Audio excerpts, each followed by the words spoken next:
Randy Kay here. We all go through struggles at times, and I want to share with you through stories and insights and interviews with others how much God loves you. He loves you immensely, and that's what I hope you will hear through our interviews and what we have to share with you. Thanks for staying tuned. Here we go. Hi, this is Randy Kay with the Heaven series. I have a guest that is, I know I say that our guests are going to bless you because they seem to always bless our audience. And I really, and just talking with Suzanne Seymour prior to this interview and learning about her story, I was absolutely immersed in how kind and generous she is in her heart of hearts. She really is a good person. And so, Suzanne, it's great to have you on the show today. Well, thank you so much, Randy, for having me. And thank you for all you do for others in providing these stories. True story. Well, thank you, Suzanne. It's my pleasure. And I've got to say that your story is intriguing because you died in a skiing accident at the age of 12, and I'll let you tell the story. But you wrote a book called My Secrets from Heaven, which is a true blessing that we'll note in the body of this broadcast message. And that brought you into the arms of Jesus in heaven. You encountered angels and God's light. And we're going to get to the golden hand because people will want to hear about that part of it. Your family has an interesting background as well because your parents escaped from Nazi Germany. So you have that as part of your story. But let's begin. I'll turn it over to you, Suzanne, to tell us about what happened that brought you to this moment where you were in heaven with Jesus. Okay. So we'll let's see where to start with the accident itself or heaven itself. Where should I start? Yeah, let's wherever you want to start, Suzanne. Okay. We can start certainly with what happened in the accident, or even if you want to go further than that. But you were 12 years old at the time, so you were a child, and I think it was in Pennsylvania, and you were skiing with the family. Right. And right. And what's coming is the whole story. So what I want to share is, wow, there's just so much I want to share. I'll just do it in chronological order. Originally, I like to let people know my background so they can make their own full picture of who I am and the story. My parents were immigrants from Germany, and my father actually came over and my mother with his company, which was a German lens company for aeronautics and hospitals and surgeons. Very well-known German company. I come from a background of engineers, German engineers, so I have a very scientific and practical background. And also my parents were children during the war with Hitler and the Nazis, which they survived, and my grandparents as well. And I share that whole experience because when your parents grow up during war, they're really in survival mode. So my home wasn't, and they didn't want to talk about death, and they didn't want to talk about dying, and they didn't want to talk about accidents or trauma. They didn't talk about God or Jesus or angels. It was really about living today, working and moving forward. They didn't include a spiritual realm other than the basic, this is what we are. We're Christian. This is, we celebrate Christmas. And I share that because my experience really was my first experience with Jesus was my accident. And so after that, I learned even more. And it was really, really interesting because he came to just someone as simple as me and let me know exactly who he was. And it was life-changing, changed my entire life. So I'm here to share that with gratitude to God and to help others. If it helps them in any way, that would be of a great joy. So what happened was my parents immigrated, and their wish was always to have our family be together. It was a very small family, but being a broken family in Germany where kids were separated from parents because of the war. So they built this home together in the United States, and they decided to stay. And my grandparents were going to move here, and they built this home in Pennsylvania with the best of intentions. And it was a snowy day. The home was complete. We were enjoying the winter. I had a little fire going, and there was this big announcement that there's going to be snow today, but the weathermen are always so they didn't think it was anything to worry about. Well, we thought, let's get out of the house and go for a hike. So we went for a hike, and we were going to go skiing, and we wound up, there's just so much before the story where I had this scarf. The scarf was important because when we left the house, I had tied it once. My mom asked me to wear it, and something in me, she said, tie it again. I want to see it nice and snug around your neck. And so I rebelled against my mother, which was out of character. And it was this big ordeal where it was ruining the entire day. But that just tells you something about intuition or warning or angels, whatever it is that lets you know when you get that feeling inside, you know something's wrong. But as a kid, I went along with it, even though it really was upsetting. So we hiked to the hill, and on the way there, the snow just came down, and it became a big blizzard, and we became exhausted, and the forest and the streets were all covered in snow. And in the 70s, there was no snow, there was no 911, cell phones. It was just a really quiet blizzard in the middle of Pennsylvania. We hiked to this ski hill, which wasn't a public ski hill. It was really built for this little community, and it was something they put up, and we were going to use it. So when we got there, it was at least a foot of snow, at least. And we got there, and there were no cars on the road. There was, and most of the people in this community only went for the summer. So it was pretty quiet. There was really no one in their homes. It was very quiet. But we were going to leave, and my mother said, wait a minute, there's a maintenance man up there. He was locking up a clubhouse on the top of the hill. And she said, let's see if he can do something for us. So she asked him, hey, we came up here to ski. He said, sure, I'll turn it on, but I got to get home. This is a lot of snow, and there's no one on the roads. What are you guys even doing here? And my mom said, well, we went through all the trouble. Can we just ski a little bit? So he turned it on. He said, but I'm going home, so you're going to have to lock up. And he left. So now this skiing hill was open to just my family, with no one watching or operating the booth. There were no safety features because, again, this was there were no trip wires, there were no other people.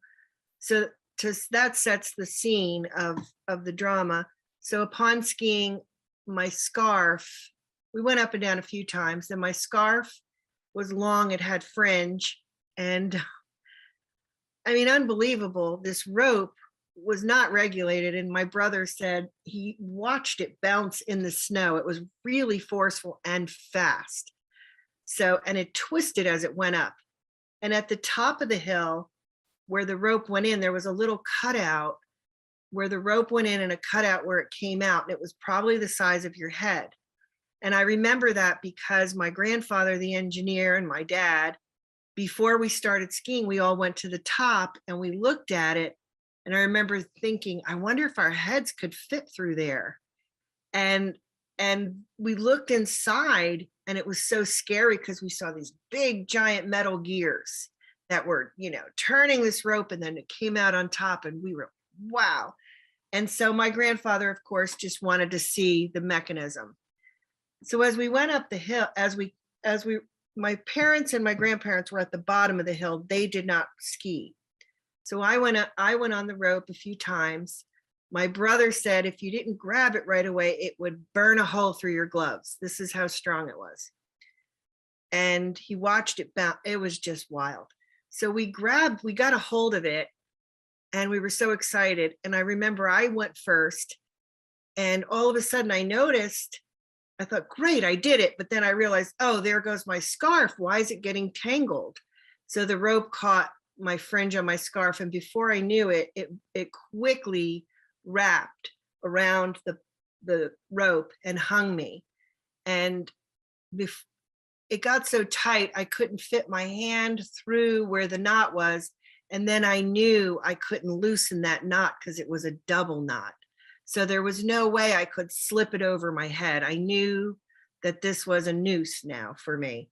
And as far as I know, a hanging is always a really successful way for an execution. So I knew this was not going to have a good outcome, but I was determined to fight.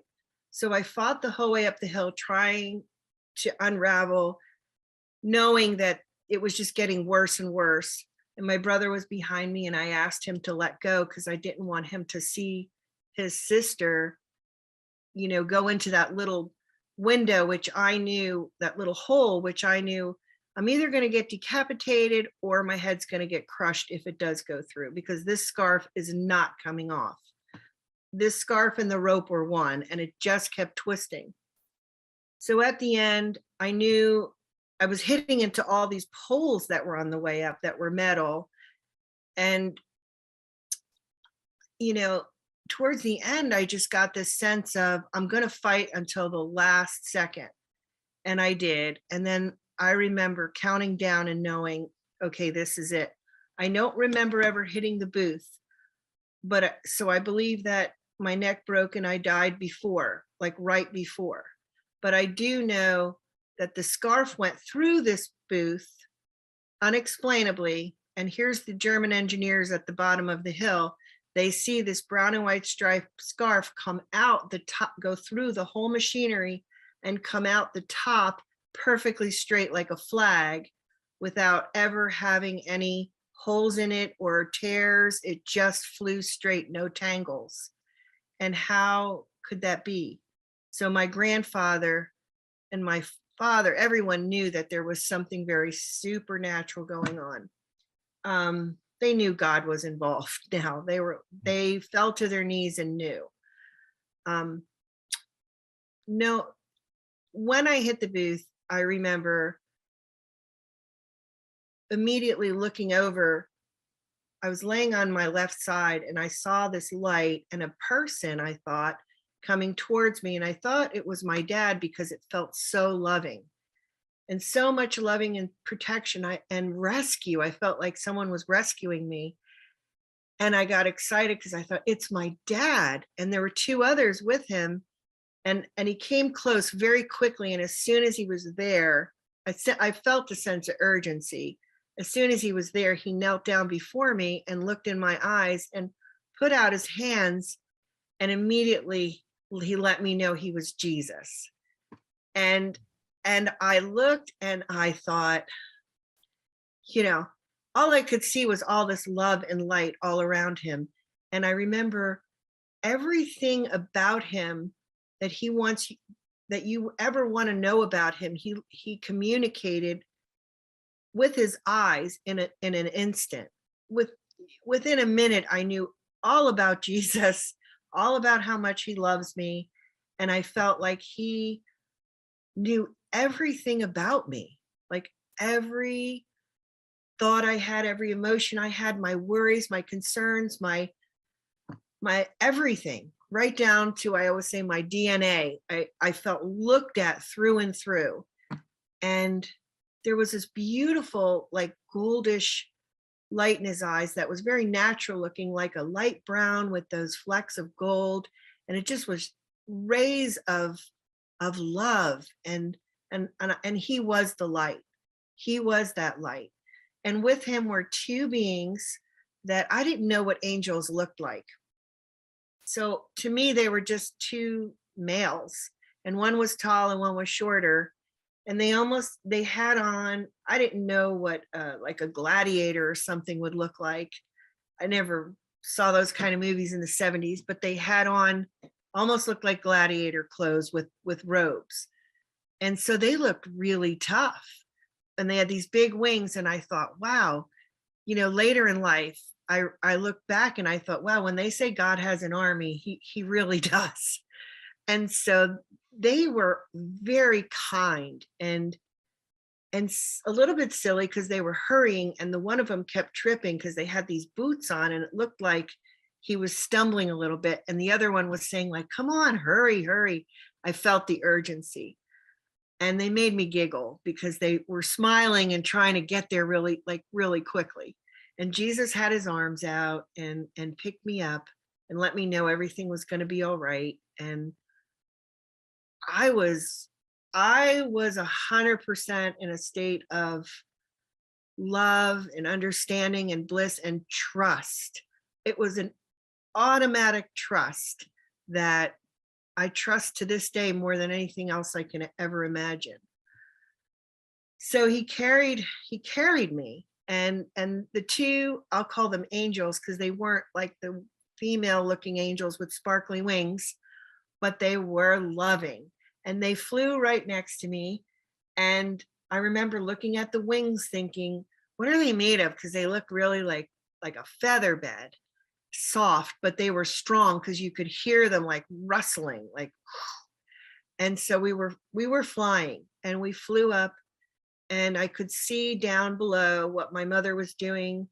Well, I'll get to that, but I was in this state of like just this calm, joyful, loving peace. And then I heard, Jesus was just, comforting and loving, and we're going home. And I hear this horrible, horrible scream, like a shrill, and it broke that bliss, that blissful feeling. So I went to look, and I could see my mother and my grandfather kneeling down on the bottom of the hill, and my mother running around like a chicken with her head cut off. And my grandmother had her arms holding my grandfather from behind. And later they verified that when I was telling them a little bit about things, I was trying to talk to them a little bit. And they just, the more I talked, the more freaked out they got, because they were like, how? Because you wouldn't be able to see the bottom of the hill because there were 3 like tiers. So you can't see from the top to the bottom. It's impossible. And so I imagine we were above the trees, and so that broke it. And I remember looking to Jesus and saying, I have to go back. I can't leave her. Look at her. She looks like a chicken with her head cut off. Look at her. She's never going to make it without me. She won't make it. And he was just really calm and let me know he heard me. And he let me know that I didn't feel like it was dismissive or he was overpowering me or anything like that. I just knew he heard and understood my intense fear and love of my mom losing me. I didn't know I was dead. I just knew that I was going somewhere else. And it was a home, and I was going, because he said we're going home, and I thought I always thought when I went home, my grandma and I would watch Mod Squad and the FBI. So I was thinking of we're going to watch TV. So we're going home, and we get there, and I thought a lot of things with Jesus, but I just remember the peace I felt and the trust and the absolute love and trust and understanding. And so we got there, and there was this big tree, and it was magnificent. And we sat under it, and he sat me on his lap, and the angels stood right nearby, and they were like my friends. They were my 2 protectors standing by, and Jesus. And I knew that they worked with him and for him, because he let me know that he knew everything. So I knew he was in charge. He was definitely in charge. And then along came a group of people that formed a circle, And in this, I'm visualizing it all over again. And in the circle, they were discussing what to do about me because I wanted to go home and it wasn't expected. And he was really calm and at peace. And we were, just sitting together, and I'm looking around at all this beautiful landscape, and they're talking, and I know everything's going to be all right because I know they've heard me, they understand me, and they're going to do the absolute right thing for me, and it's all good.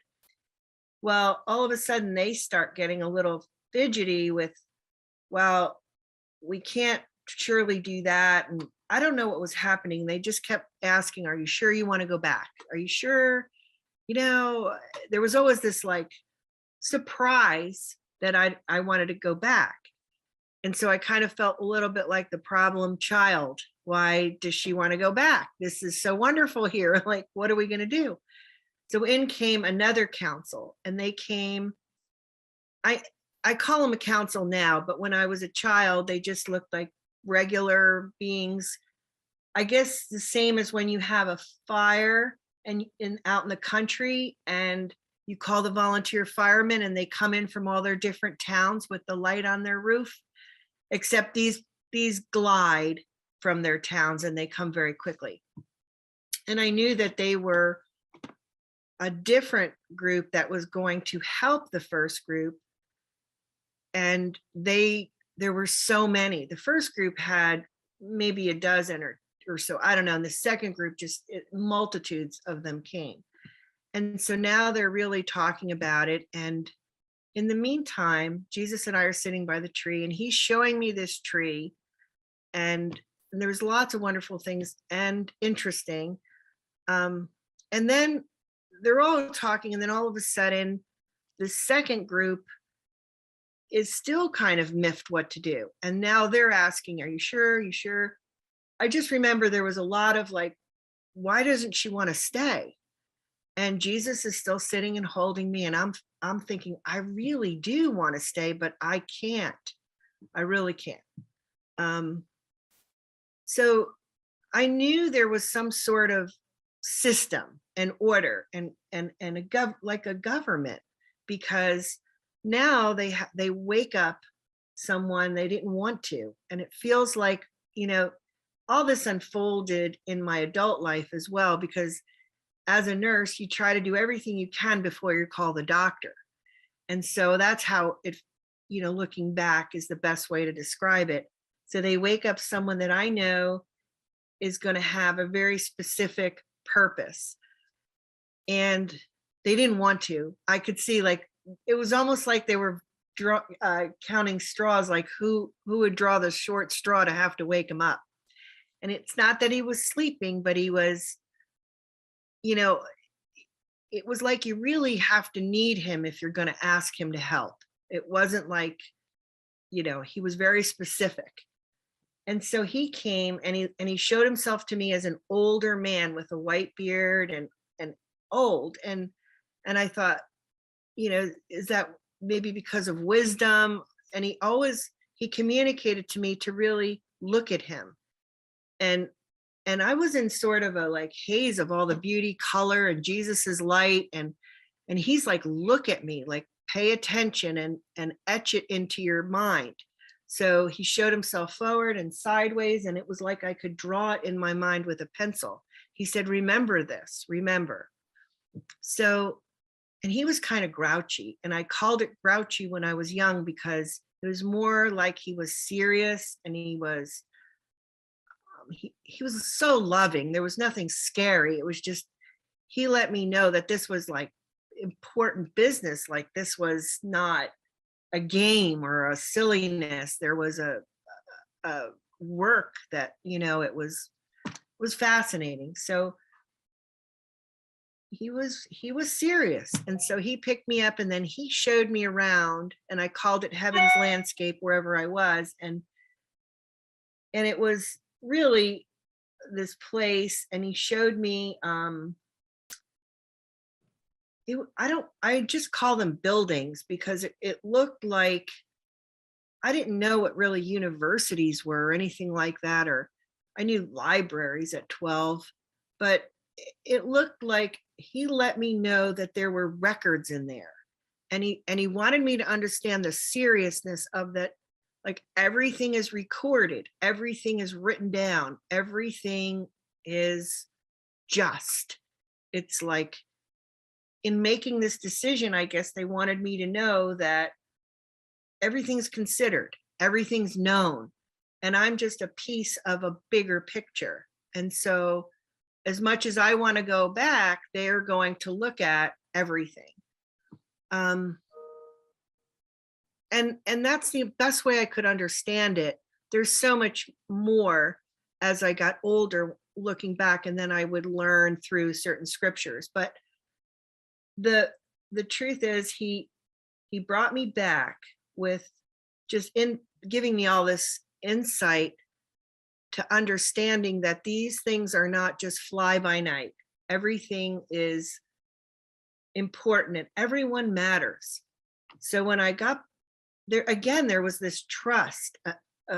It built so much trust in me. And I sat back with Jesus, and I can hardly like breathe when I think about it to this day, because when I sit back down, the time they took to let me know all this, and just like little old me, like I'm nobody special or different. I'm just one person, and they did all this work just to let me know about how important this was to them.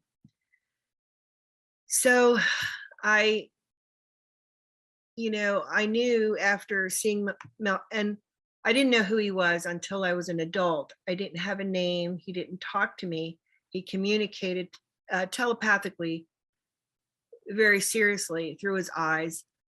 And I knew later on in life who he was when I was, I guess, in my 40s, was watching the Olympics, and someone happened to say that name, and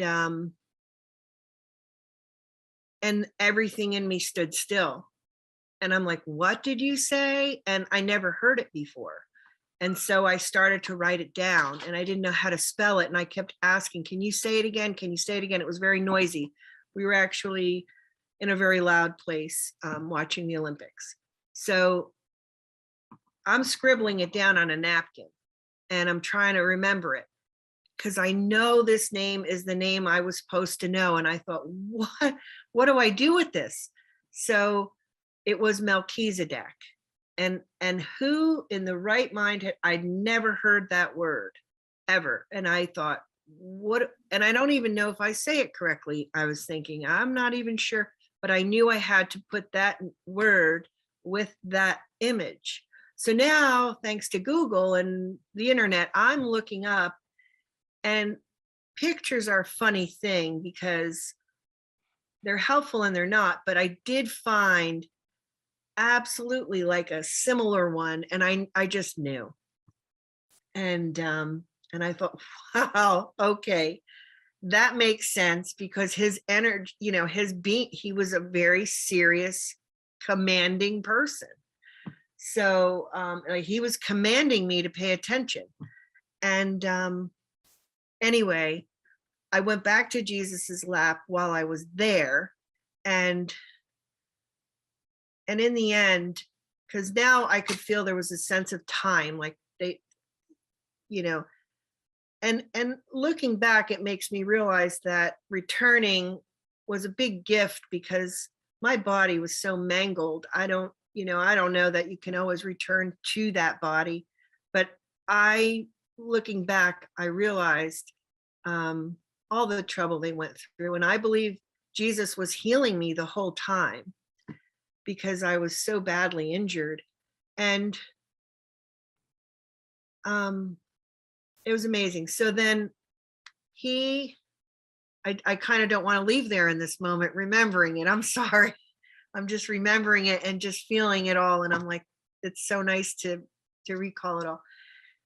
So then he brought me back right before they were still asking, are you sure? Are you sure? You're sure? And then what happened was, when I was sitting on Jesus' lap, no one knew what else to do. And I realized that this had to come from even a higher source.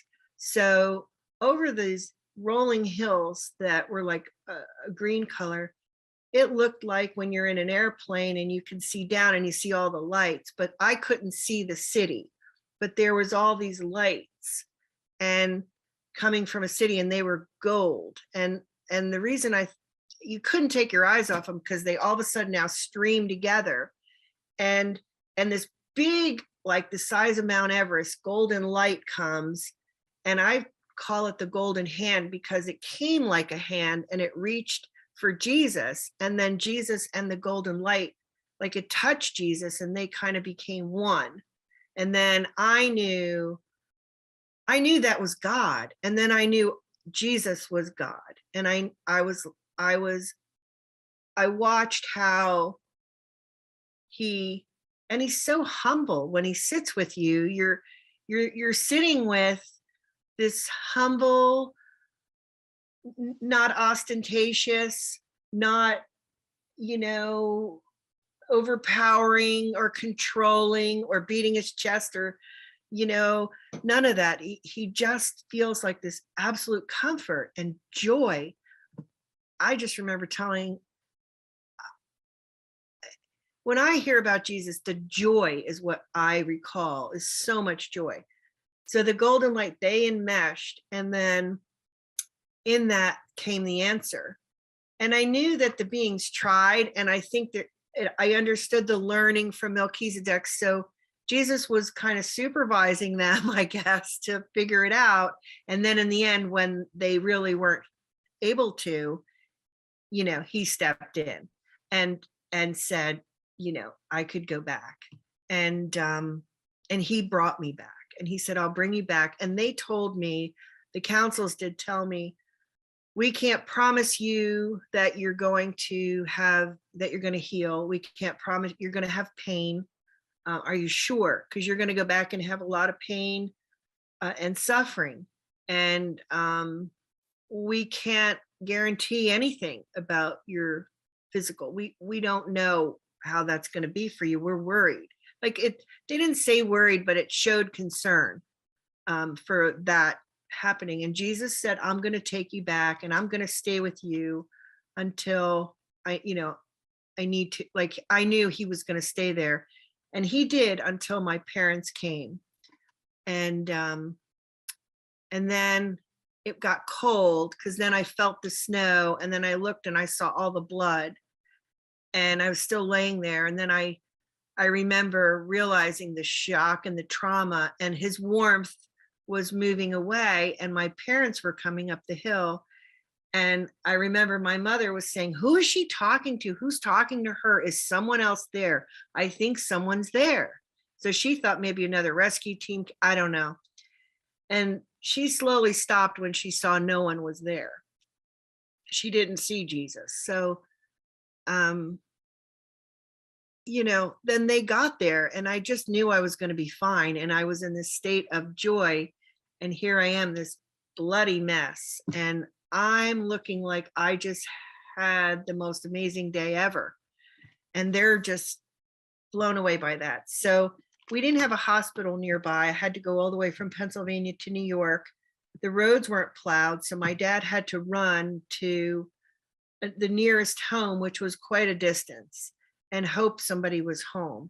And he actually found somebody who dug out their car from the driveway and put the snow chains on, and we drove on the highway. And I was trying to tell my mother in the car, it was just her and I, and he was driving. And I remember trying to tell her, she's like, why are you so happy? Like, what is going on? And she's looking at me just horrified. And I had no skin on my neck. I mean, my head had the size of 2 baseballs, not softballs, on both temples. I had a big hole, gashes, blood everywhere. My shirt was everything. And I'm in the state of like it's Christmas. And so immediately she says, I start talking about Jesus this and Jesus that and all that, and this, all that happened. And she's just shushing me, like, quiet down. You need to calm down and be quiet. And I don't want you talking about this. And slowly I started to realize that there's probably there's some sort of a danger or something I should not talk about it, like something to be concerned about. Why is my mom hushing this and not asking me more? And so that really hurt. And I remember thinking, this won't hurt anyone. This will help everyone. Like I couldn't, but now being a mother, I know where she was coming from in the sense that she just wanted me to be quiet and calm and get well and not, she couldn't hear all that because that meant that I had died and come back. And for her, she didn't want to know about death. She didn't want to know about angels or any of it. She wanted, that was too much trauma. And it was trauma for her whole life. And my father and my brother too, even to this day, they'll still cry. They can't talk about it because it was so traumatic. So we got to the hospital and my mom went in on one stretcher and I went in on another. We were next to each other for a while, but then she, I think, had some sort of nervous breakdown.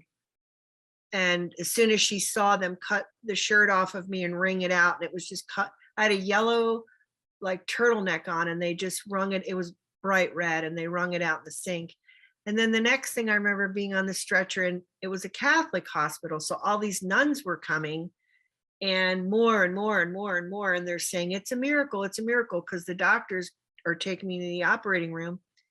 And then I came back out and I was just thinking about where's my dog, because she was on the journey with us in the woods. And I thought, I hope somebody got her because the snow was very deep. And I was fine. I was just fine. I felt fine. I remember, they were like, I had paralysis and it was a weird thing because it just kept healing and it kept healing. And I guess within a very short time, I was completely healed. So none of that made sense to anyone. And they just went with it. And the nuns said, we're going to put a plaque up in this hospital. This is a miracle. But I didn't get to tell my story or talk to anyone because I remembered my mom saying, I don't want you talking about, any of this.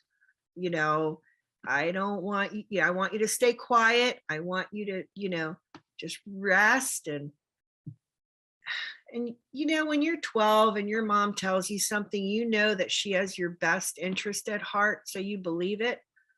And I didn't. And, but that's okay because I knew it was real. And then I thought, well, great. All these nuns know it's real too. So that was really very cool. And then, after that, my life just, I kept it to myself. I didn't share my story until after my mom passed away. And it wasn't because she was angry or upset or didn't believe me. She called it my second birthday. We celebrated it privately every year in my family, but I never told because she and I knew that it was a big deal to her because everyone wanted her to sue the ski hill because they tore the ski machine down that right after. It was gone and never returned. And then lawyers came and they were telling them they're going to get millions of dollars if, because, and my mother said, no, I don't want her to be on a stand or talk about this. I want her to have a normal life. And I don't want anyone to, she told me privately, she didn't want anyone to take it away from me, the beauty of it. She said, I want you to hold that. And she didn't want, she was protective. And also my mother, well, she never sued anybody either. My brother and I were talking. He said, Mom never wanted to sue anybody. So she kept everything, just wanted it to be normal, fit in. Let's not, she just survived the Holocaust, all that. Like, let's not create. And back in the 70s, no one talked about things like this. And there weren't. So what I did was once I recovered, which was a really funny story, for me, not for them, but I was laying on the couch and I had this blanket and I hadn't been able to walk. And then one day I just did. I got up and went to the bathroom And everyone, my mother said, wait a minute, like, how do you just, and no one knew. And but I had pain and residual, like numbness in my head, and, but soon after, within, I don't know if it was even months, I went into gymnastics. So I was completely healed. I was a gymnast, a cheerleader, a swimmer. I lived now my physical therapist will tell you it's the worst locked up neck he's ever seen, but I know Jesus healed me. And I just know, because there's no other way I would be here. What I did was I went to churches after, because I was lonely for him in that, and I wanted to, they said, well, church is God's home. It's where Jesus, it's a house of God. So I thought, well, that's where I'm going to go. And so I would walk on Sunday mornings. There were quite a few churches in walking distance, and that's where I would go. And I would try to find that connection of, I just wanted to go to his house and visit him. And I did, and I felt all the love and beauty of Christ in churches, and I visited several. And my parents just said, you go ahead and, represent our family if you want, but they never did, unless it was Christmas, then they joined once in a while, but not really. And still no questions were asked. And then finally, when I was about 14, I wanted to be confirmed, and I went through confirmation classes, and I remember the minister, he wasn't going to confirm the group because he said, well, you guys are still not really getting it and whatever. He was upset with some of the people in the group, and he wanted more work done. And so I wrote him a letter, and my mom said, why don't you tell him a little bit of what you told me in the car? And so I did. I told him a little bit, because she also let me know not to tell too much. I still felt there was this danger if I said too much. So I told him a little bit. He said he went into, I didn't hear anything back from him. He said he went into seclusion for like 2 weeks and prayed on it. And then he came back and he confirmed me. And he said, he told me a story about his own life. And he got very, I don't know what he was talking about, but he knew I had seen something and that I had that experience. But he never really questioned further. It definitely made an impact. So he did confirm our group. And well, he included me in it. I don't know if I caused everyone to get it, but he included me. So I knew he heard the story and that he believed me. I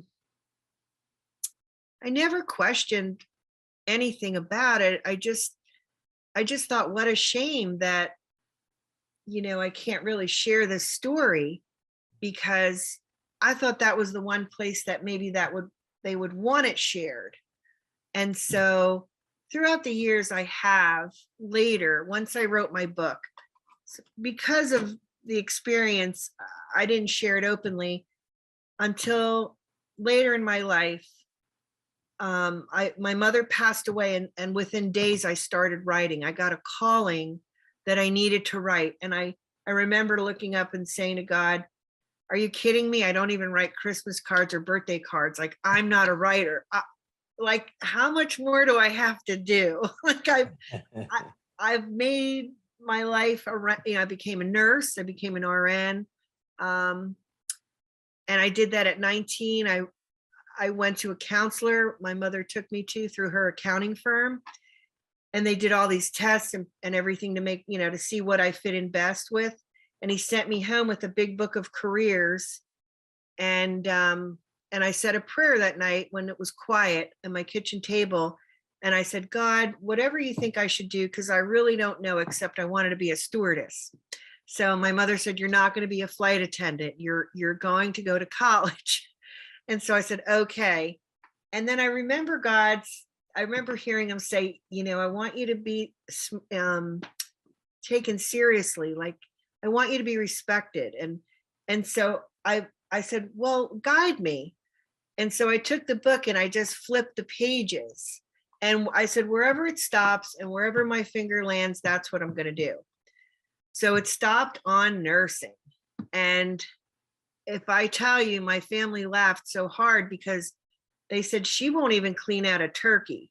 She's so squeamish. She won't touch anything yucky, or, if it's not pretty, she won't, And I stuck with nursing, and my parents were like, well, we're just going to be throwing this money away because she's not going to do it. And I did it, and I stayed with it. And I was an RN and a BSN, and I actually even taught nursing. So I was a nurse for over 25 years, and I got to see so many wonderful things that God did for people without them ever even knowing. And that's my life in a nutshell. And I'm a mom and kids, and I don't know where we are. Oh, yes. Well, I'm so mesmerized by your story that, Suzanne, I'm just taking it in, like I'm sure all of our viewers and listeners are doing right now. I'm trying to kind of synthesize through your experience, which is unique in that A, it happened as a child. B, you had this very tender experience with Jesus sitting on his lap.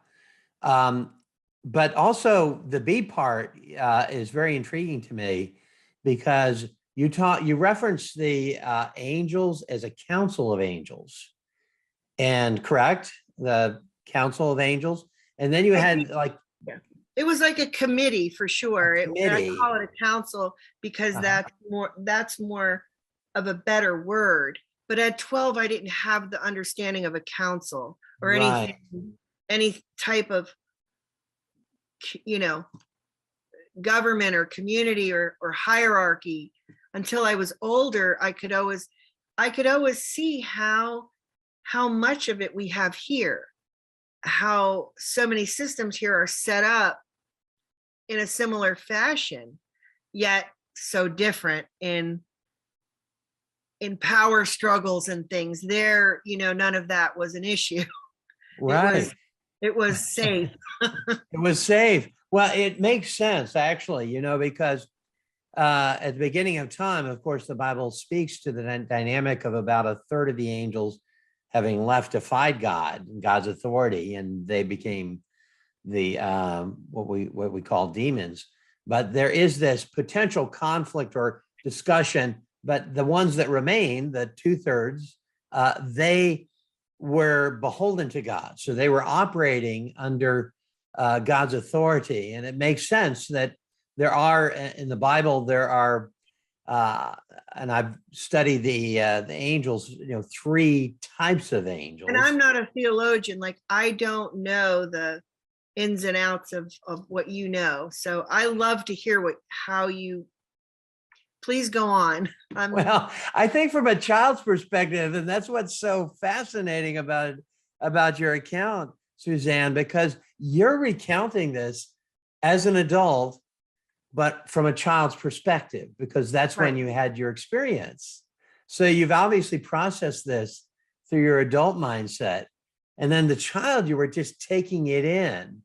And what I love about your account, Suzanne, you're a nurse, obviously clinically minded, and that you are recounting that in a very accurate way from a child's perspective and looking at these things. And now you have terminology, obviously, that with counsel or the committee or whatever you want to term it. What we've learned, Suzanne, through many of these experiences is that there's such a depth and breadth of experiences that are unique to the individual. And Jesus really relates to us as an individual and as a child. There's the scripture that says, suffer unto the children, for theirs is the kingdom of God. So you may have had a clearer understanding, actually, than some of us who were adults when we had our encounter. I believe that that's why I tried to, when I wrote, I really put myself back into my 12-year-old mindset. And I always kept that very clear, because children have, they don't have a lot of predisposition of thoughts. And I keep that really sacred to myself. And I don't let that, it's hard not to, because you, but anyway, go ahead. Yeah. No, I didn't have anything to add to that. I think you're spot on, and I applaud you for trying to put that back into the perspective of when you were 12 years old, that you kept that treasure. And My I mom told me to. he My told you mom to. told me to. She Oh, your said, mom "Always told you to. keep that close to your heart and keep it pure so that you always carry it." And I think looking back, I mean, I wished I could have told it a million times, but I never told it until I wrote my story. Even my husband didn't know. And I never knew that people wanted to really know either, because you talk to people about things and there's like a cutoff point where, especially with Jesus, where people felt like you wanted something, or you're selling something, or you're going to try to convert them or preach, or I don't know, but it never felt like somebody said to me, "Tell me really all that you saw." And so I didn't. And I also knew that, I like with my husband and everything, I didn't want him to look at me like I'm a saint, because I'm not. And I've made mistakes. And even with my experience, I'm not immune to going off the path. And I've definitely was a normal life liver, and I still struggle with lots of things, and I'll come back to him and go, "Oh boy, I'm human. I'm not, and so anyway, writing was really the best way to be a 12-year-old. And I didn't want anything else in my mind. I wrote in my bathroom for 6 years. I didn't want like my children's voices in my head, or what would they think of me, or what will my husband think of me, or what will my work think of me. I work for the government as an RN. I just wrote it purely as what I remembered at 12 years old. And we can all have the fun of figuring out what we think it means. And especially the guidance of theologians and people that know the Bible and scripture can see, the connections. And I just hope it brings it to life today, so that people know it's there for everyone. Because if it was there for me, it's there for everyone, not just me. And thank you for sharing.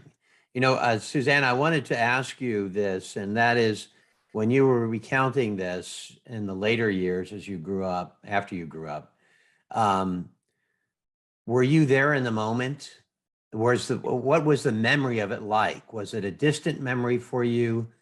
Was it like you were there again? No, it's never a distant memory. It's like, it's always right there in front of you in the morning. Like, I've had dreams, and I've had surgeries, and I've had anesthesia, and I've given birth, and I've done lots of things in life, and it's nothing like that. It's just the most real thing. What I know from it is, I love people, and I love to ask people for information and advice and wisdom and all those wonderful things. But at the end of the day, if I really want the truth, I'll ask up above, because I know that'll be the honest truth, what's best for me, because they know you so well.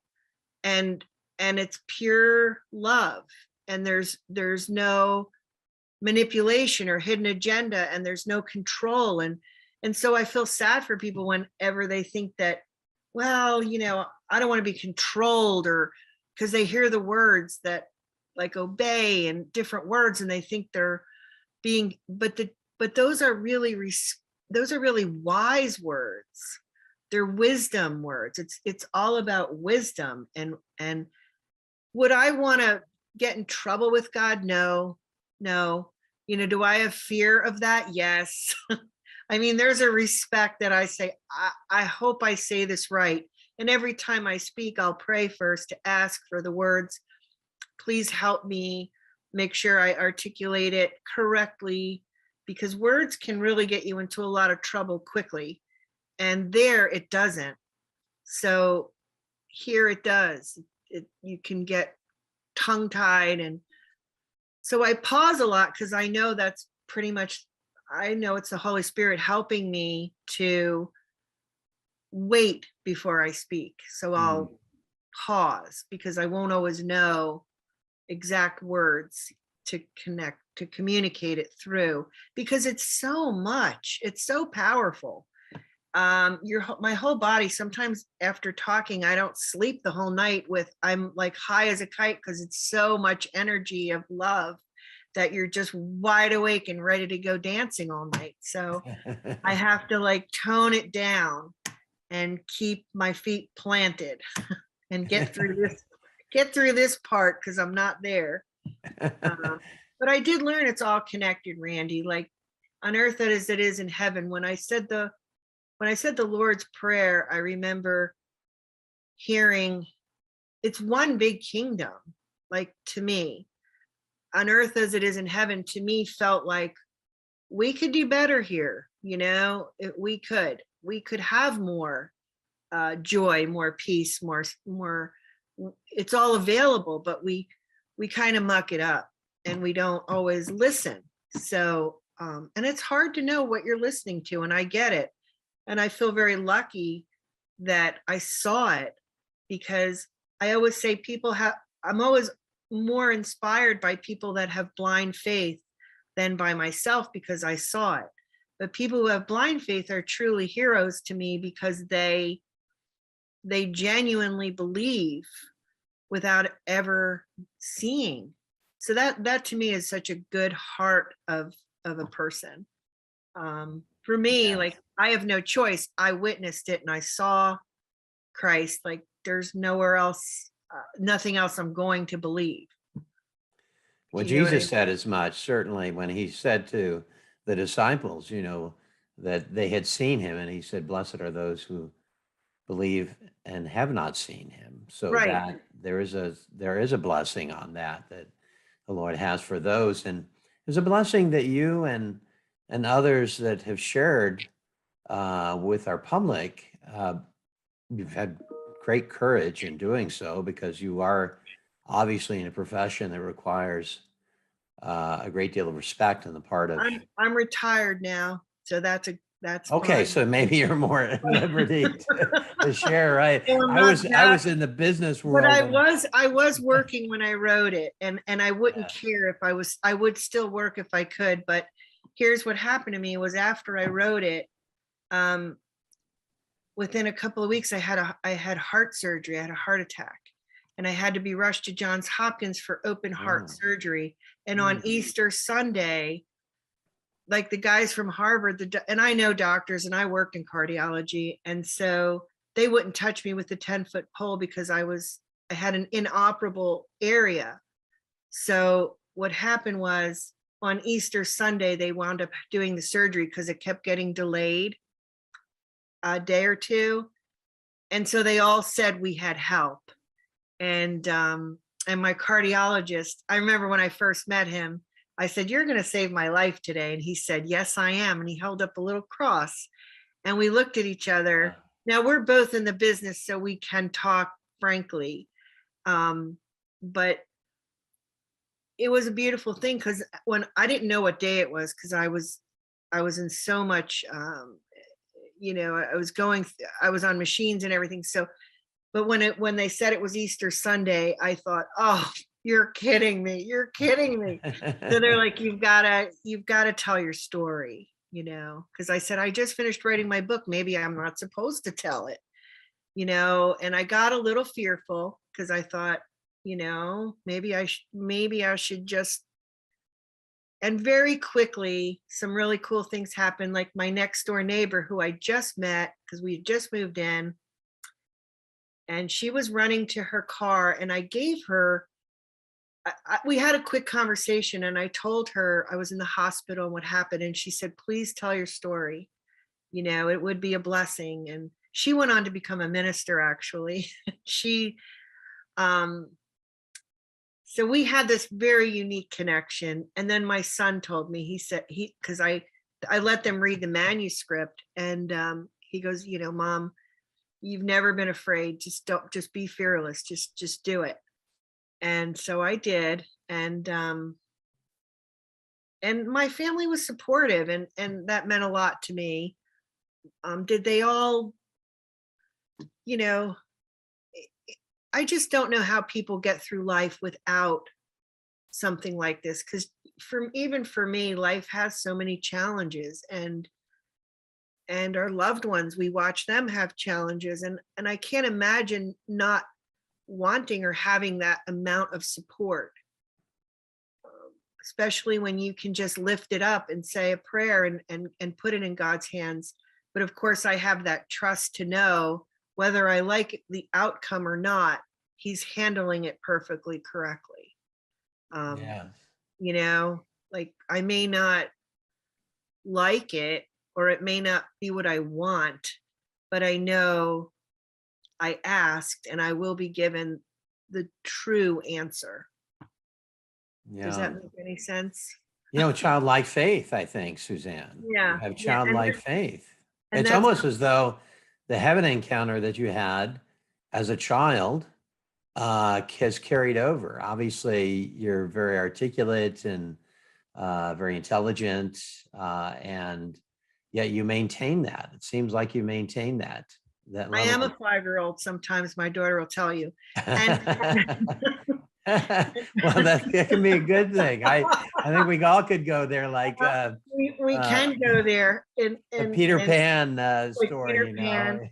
and I met my husband the same way, with faith, and I prayed and I made a list, and I always joke with him that I probably left out a few things when I asked, but when we're not getting along. But the truth is, it's very normal. I like to share my joys. I'll just look up at the sky and share. I like to include.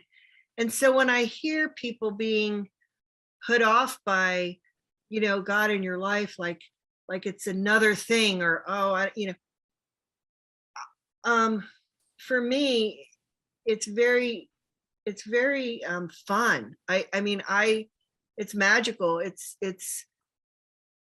it's also a little bit like daunting, because how, I only know the part I saw, how big it is, but I know it's a million times bigger and stronger and more powerful, because of course I got the child treatment. As an adult, I'm not so sure how they approach you, but I was lucky that I got that piece.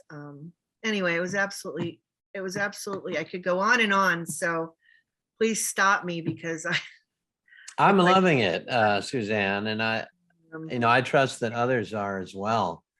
And I hope that everybody has stayed to the end, because, there is during the course of these conversations, Suzanne, sometimes I'll get a sense of what God is wanting to speak specifically to the message that is shared, and to the audience, and how that is imparted to them. And I think, I think you may be the first one who has had a child experience that we've interviewed. And I think in this day and age, with all of the challenges that we're facing and in the world that's Right. going on, right. that we need to adopt more of that childlike faith that, it's going to be okay. And you talked about, in your experience here, you were on the lap of Jesus. Mm-hmm. And he was comforting you.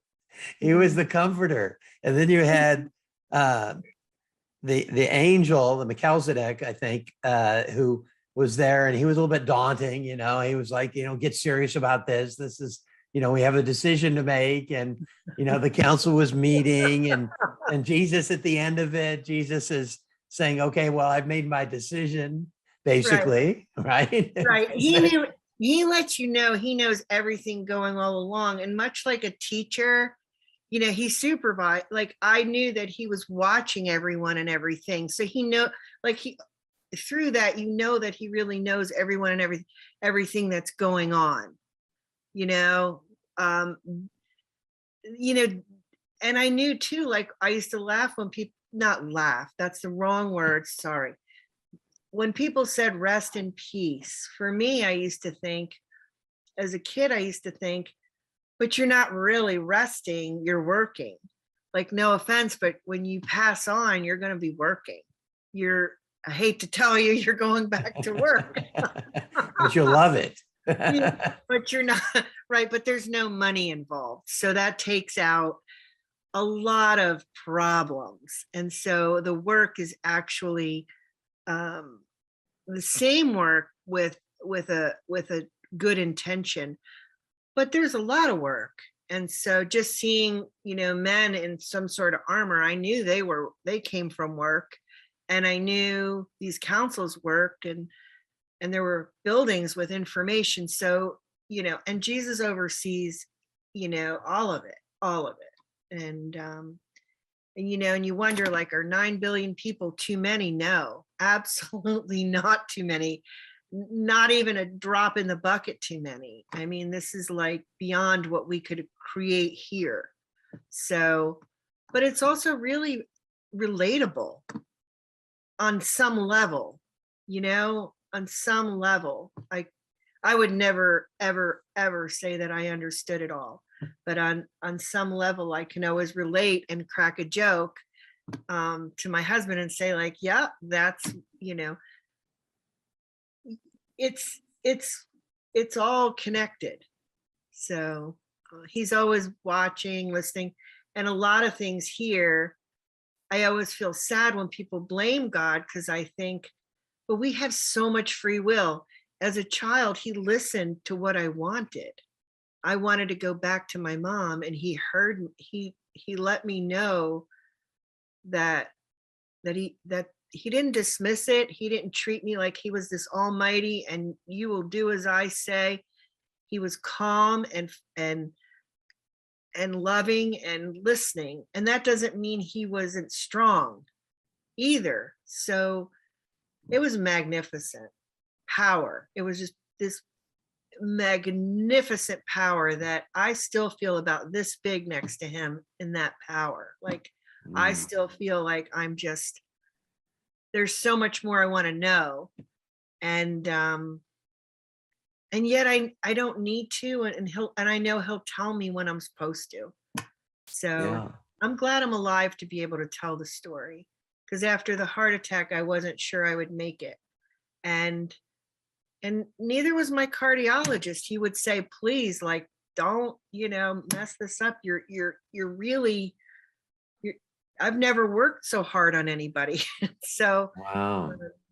Yeah, I've been in the cardiovascular space. I know we didn't talk about that, but I trained as a clinician and as well. And I know they say doctors and nurses, make the worst patients because they know too much going in. We're the worst.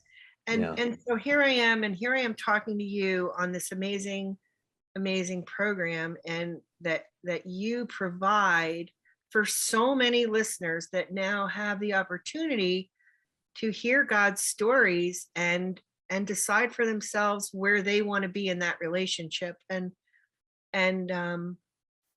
I try to explain, like, my daughter and her friends, they're young and their 20s, and and it's relatable to them because they thought, well, we don't fit in a certain mold, some of these kids, or I'm this or I'm that. And the truth is, it's a relationship, and you are good enough, and you are enough, and he sees you and knows you and created you. So don't worry about it. Just be open. And he really just wants people to love him back. Like a parent, he gives us the opportunity. Like, as a parent, I learned so much, because I learned wow, my kids go off to college. Did they forget about me? Did they forget Hmm. what I taught them? Did they forget what they learned at home? They don't see me anymore. They're away. Will they remember, or will they get in trouble, or will they get lost, or will they get hurt? What if they need me? Will they call on me? Will they call me? So that's how, as a child, I looked at it as not as a, you better love me or else. I looked at it as, I love you so much and I hope you love me back, because your life can be so much better. you know Yeah. I don't want to say easier, but more supported and more richer. And I don't know, things make so much more sense to me. I'm very lucky that happened to me, in that way. In I'm that way. glad. Yeah, I'm glad you said that, Suzanne, because um, there's so much fear in the world. And the last one we should fear about, that the fear of the Lord is my strength, is one scripture that's cited oftentimes. But fear, if you look at the Greek, Hebrew translations, that fear is more awe, the awe, as you Mhm. said. It's awe, and and people go, well, do you feel like, when I became a nurse, do you feel like you needed to serve? Did I feel like, you know, I just I just wanted to be the best version of me, because I always want Jesus to be proud of me. Or I don't know if pride's the right word, but to, like, just to show respect, to show that I love him, to show, because I want to. There's a difference between being like, I don't know anyone that's in a loving relationship that does it because they're afraid of somebody. Well, you better be afraid of me and love me or else. I mean, you know, it's not a force. It's an avail. It's a gift. It's a gift. It's an absolute gift. And if you want to be part of that gift, that's how I feel. I Yeah. feel lucky to be part of that gift. I'm so lucky I saw it. And I just get really sad when I think about how many people miss out on those gifts, miss out on the extra. But I know he'll let them know who he is in their perfectly right time, if need be. He'll and if not, well, I don't know. I don't have those answers, but um it's there. It's really there. It's the realest thing I know. Um, it's been there my whole life. Yeah. Again, I'm not a nun, and I'm not a perfect person. And I had fun, and I did good things and not so good things, and things I'm proud of and things I'm not so proud of. And I'm just regular person who calls upon God to help me out when I need it. And I like to say thank you a lot, because gosh, there's so many wonderful things he does, like so much beauty in the world. Um, don't miss it. Don't miss looking around at the little things. And after you, a lot of people learned when I was a nurse, a lot of my patients at the end of their lives, that's who they're calling on. They're not calling on anyone else. That's where they go. And they never say, like, oh, I wish I spent more time at work. Oh, I wish I did this. They're always looking for more time with their family, more time with their loved ones, and they're looking for God. So, you know, for me, like, whenever I think about what do I want most, it's time. It's time with my loved ones. It's time with my friends. It's so those are the things money can't buy. And you hear all those crazy sayings and slogans, and they're true.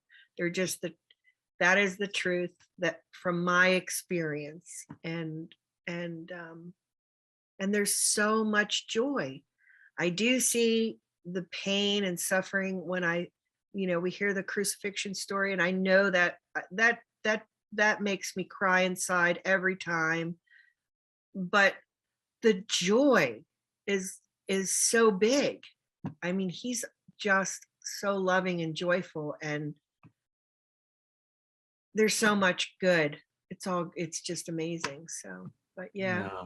Well, the joy Anyway, of because you've been there and you've experienced it, so but well, you're right. That you know. joy is the ethos of heaven, but joy is emanated from Jesus himself. And I love, again, I love the perspective from a child having processed this as an adult. And I'm going to give you the last word. We're wrapping this up, but I do want to, I know we both want to, Suzanne, invite those who kind of question, well, am I going? Am I not going? Am I saved? Am I not saved? Well, it is a no-brainer, for us, that is Suzanne and I, to say, Jesus is the way, the truth, Right. and the life. That he said himself, no one comes to the Father but through me. So he said, if you want to go there to meet God, then he's the way. So he also he is 100% real, and he is the truth. And I would shout that from a mountaintop. I mean, it's been a secret because, I've been asked not to, but as soon as my mom passed, I honored my commitment to her, and I wrote, and I'm so happy that I'm free to say that out loud, because it is the most truest thing I ever experienced. The truth. It was the truth. Wow. Yep. And I love how your mother said, keep that treasure. I don't want a lawsuit. Yeah, she didn't take the money. We could have been a very wealthy family, very, very wealthy person. And I worked hard for a living. I worked Christmases, I worked holidays. I worked with the flu, and so, I mean, I can't imagine, a gift greater than having that relationship. There really is nothing more meaningful in my life than that relationship. So I'm sharing it now openly, and we'll see who can benefit from it. And hopefully, I know, you share it and you step aside, because people will pick up what they need, and God works with them too, directly, just like me, just like everyone else. And so it's wonderful that you have these platforms that can reach people. Amazing. And knowledge. I love to hear when you interpret my story, when you take the pieces and you go, yes, yes, and yes. And I've always felt really good speaking about it in a church, because I know that Jesus is always with anyone who wants to talk about him. He's right there with you. Yes. So. We underestimate God's love always. Always. I do too, even always. So much greater than if you and I, and we'll just get an invitation to those who feel distant from God and who don't know, am I going to heaven or am I not? To just pray with us. Okay. And just say something like this: Lord Jesus, I know I failed. I know I've sinned. And I know that you sacrificed yourself on the cross for me. And you said that whoever would confess, I'm confessing their sins. I'm confessing my sins to you right now.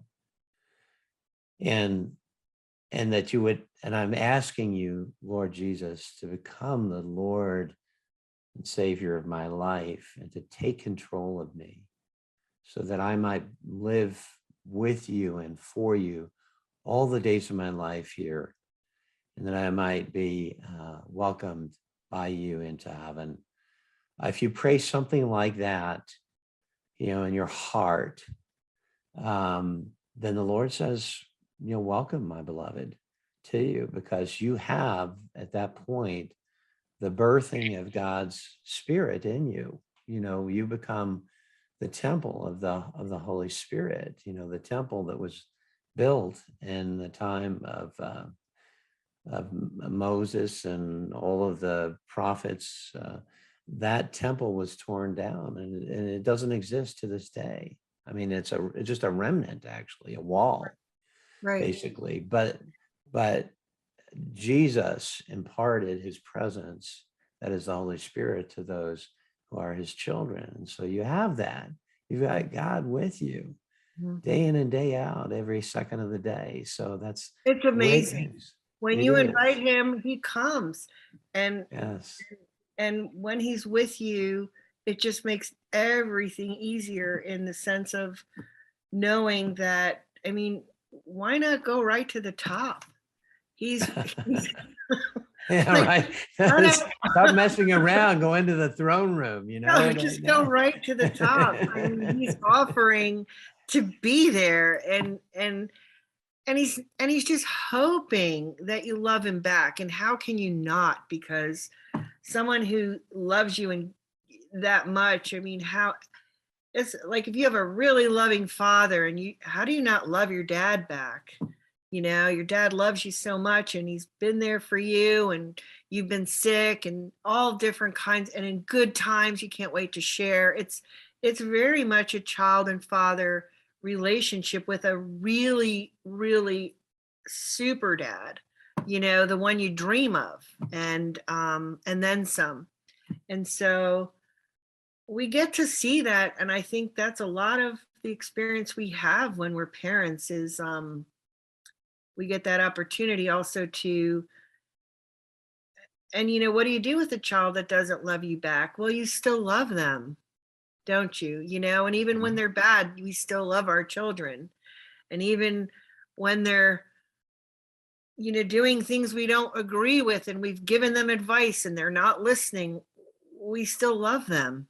That's the most easiest way I can explain it, except it's on a level that's much more than a human being like myself can do as a mother. I think I was an okay mom. I'm sure my kids will tell you I was wonderful, but it's he's perfect, and perfect is not, you're in awe of it. You're just in awe of it. You're like, wow. And So you are still today. yeah. I mean, that lingering effect. Yeah. It's a high that, will never go away. Because I know it exists. And when you know it exists, and you just want to celebrate it. And who do I get to celebrate it with? Because I'm like, sometimes I felt lonely about it because there were a lot of people but then there are people that do. And so when I find that, it's like even more exciting. So I know, I feel the same way. We have almost a kindredness. I think it is a kindredness, Suzanne, because we know. We know. And I feel like so excited to speak with you because it's a collaboration, and even more light comes through. And I just love that. I love meeting you. Like, this is something I'll never forget. So thank you so much for that. Thank you. And likewise to you, Suzanne. And I love how you said that. Yes. Jesus was conveying his love to you, and he was hopeful that you would return that. And in love, there was trust. He conveyed so much trust, and because he lets you know that he understands you, and that how many people just want to be heard and understood, like what they're feeling or thinking, and they're like, nobody really gets me, but I know who does, and he does. And so he said those were the first two words he said to me when I was with Jesus, were trust me. And I tear up now So if I go there, that's why I it's know. easier I for do me as an too. interviewer, because I do if I too. go there, I'm just like, I'm sobbing like a baby. I miss Me too. Me broken too. hands. It's like- I know. so And we have and that, it and never goes away, Randy, because I've been at it for over 40 years, and well, I don't want to, it's it's it's like it, you know, and people ask me, and it's a natural question, like, well, do you forget? Yeah, I don't forget the experience. I don't forget, but I will put it out of my mind sometimes. And I have, you know, as a kid, and because you got to remember, I had to go through my teen years and try to fit in, and so it wasn't always, but it was always there, and people always wondered, like, why is she so happy about things? Like, what? Because I could have fun in a paper bag because I know the joy, and and it's childlike. I have the best time with like little people because I they love get it. I it. love how Like, God kept little that kids get it. childlike effervescence and enthusiasm with you. I mean, it's just, it's No, phenomenal, it's suffering for the fun. children, for theirs is the kingdom of God. I mean, And little kids get it. They're open yeah, and they yeah, feel it, and it's not a big deal. They know it's real. When you talk to them, they're just like, yeah, what about it? It's real. Like, what else do we need? And the other thing about being a child experiencer is I used to wonder how much more, like, and especially when I was a young nurse, I used to think, how much more does God need to do to prove things to people? He yeah, does it every day. Like, yeah. what more convincing does a person need? Like, I, it blows my mind. I think, gosh, we're really something else. We need to be convinced Yes. constantly. You avoid a car accident and it was a miracle. Like, I should not have survived that accident. We get Yeah. home, we forget all about it, and we're starting to worry about our bills or this or that. We completely forgot the gift of avoiding that car accident. And Yeah. we move so quickly, and children, like, they're not that caught up in life yet. So they still can feel and connect a lot quicker. Because I know as an adult, you've got so much more to do that it's very hard to stop and connect. But that's what's required, is stopping for a minute and looking around and noticing, wow, like, he created that. Look at the sunrise. Just a sunrise or a sunset every day is different. Look Mhm. at it, and you can't not see God in all the beauty that's around. So I shouldn't say Yeah. I can't not see it. I can only speak for Yeah. myself. I Well, can't. it's, and I think it's important to worship the creator and not the creation, and the appreciation of the creation is the reflection of the The greatness of God. reflection. It's in he he's everywhere and everything, and in people too. You can, when you look at people, even when you get really angry at people. As a kid, I used to think, but God created that person and he loves them too, and I should too. Yeah. Yeah. I should love, like, that's how a child experience. That's what I got from it. So even when someone was being cruel or this or that, I could still be like, yeah, but God loves them. Somebody has to, and it's going to I be might not, God. but God Maybe does. there's only one, but that would be God. I'd be like, But well, yes, maybe, so yeah. true. Well, Suzanne, this has been an absolute pleasure, and Same again, thank you here. so much for Same joining us. here. Same here. And thank you. And we'll be Anytime. noting Suzanne's book. And if you want more information, you can go to randyk.org and you can get more info. We'll be sure to relay any messages to Suzanne that you have for her. And of course, you can comment in the body of this video, and make sure to like and subscribe, please. And We look forward to staying in touch with you, Suzanne. Thank Oh, you please do. so Please much. do. Please do. I'm here. All Anytime. right. Thank you, man. Well, God bless you. Do you have any? I said I would give you the last word before I say goodbye. Oh, the last word. Aren't you a gentleman? Any parting words, last words? Just keep it simple. It's very simple. God came to us very simply, and he's not here to complicate your life. He's here to make it better. So, stay simple and appreciate the simple things in life, because they're very real and very good. There's so many messages. I would say listen to Randy and go and whatever his he knows more than me.